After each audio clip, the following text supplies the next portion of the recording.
Pengatur lalu lintas udara lebih dari sekedar memastikan sebuah pesawat lepas landas.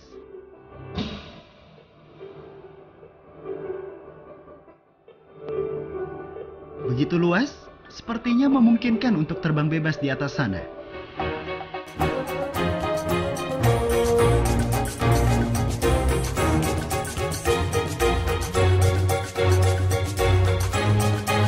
Bisa dibayangkan apa yang terjadi jika sebuah penerbangan tanpa panduan, bukan?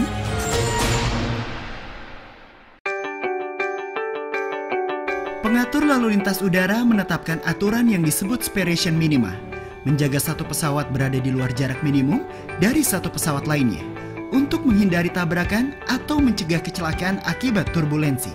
Pada ketinggian 8.800 meter, jarak vertikal antara dua pesawat tidak kurang dari 300 meter. Sementara pada ketinggian di atas 8.800 meter, jarak vertikal ditetapkan tidak kurang dari 600 meter. Jika jarak vertikal dua pesawat kurang dari yang ditetapkan, maka diperlukan jarak horizontal tertentu berdasarkan posisi pesawat yang dilaporkan pilot, meliputi pemisahan lateral, longitudinal, hingga radar. Tentu saja bukan hal yang mudah. Ruang udara di atas Indonesia meliputi wilayah lebih dari 4 juta kilometer persegi, dengan pergerakan lalu lintas hampir mencapai 10.000 setiap harinya. Ya, seperti mengatur lalu lintas jalan bebas hambatan bertingkat-tingkat di ketinggian. Karena itulah, diperlukan pengelolaan kapasitas dan arus lalu lintas penerbangan udara atau Air Traffic Flow dan Capacity Management yang menjadi tugas Airnav Indonesia. Airnav Indonesia bertugas memandu perjalanan pesawat pada volume ruang udara yang biasa disebut Flight Information Region. Dalam pengelolaan navigasi penerbangan ruang udara Indonesia, dibagi menjadi Flight Information Region Jakarta di bagian barat dan Flight Information Region Makassar di bagian timur. Airnav Indonesia memastikan efisiensi pengaturan lalu lintas udara dengan memberikan petunjuk, panduan, dan informasi penerbangan untuk memperlancar dan menjaga keteraturan arus lalu lintas penerbangan.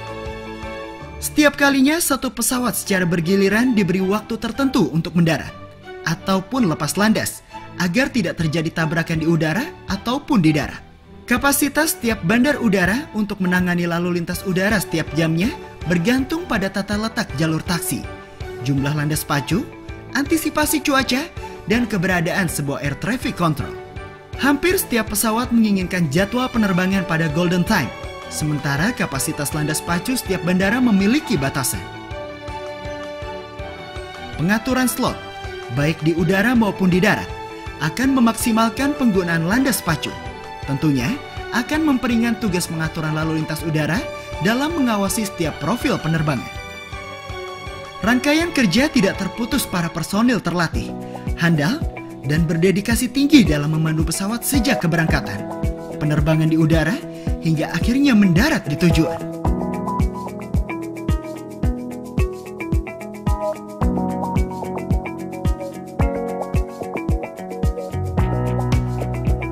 Penelitian dan pengembangan yang berkelanjutan akan meningkatkan efektivitas dan efisiensi pengelolaan lalu lintas penerbangan melalui penyempurnaan sistem pengelolaan, perangkat, fasilitas, dan teknologi seiring meningkatnya lalu lintas di ruang udara Indonesia dari tahun ke tahun.